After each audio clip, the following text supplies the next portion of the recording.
Last time I did this, I shot Robin in the face with the water on purpose. So this one's a simple red plastisol with a Phantom Clear print. All right, so I'm gonna print the Phantom Clear first because I don't want the red to transfer to the back of the screen.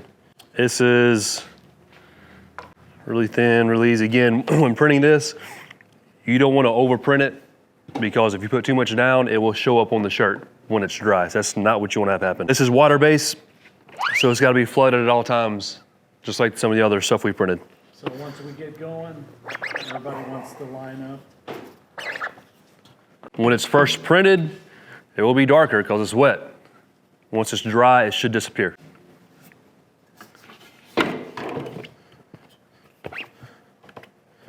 Yeah, I'll show you the foil in the roast, Karen. Pull your ink, push it. Ah, that's funny, Ian. Okay, so give me a... Okay, so it did.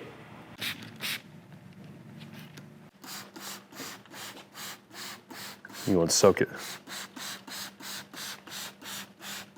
That's good.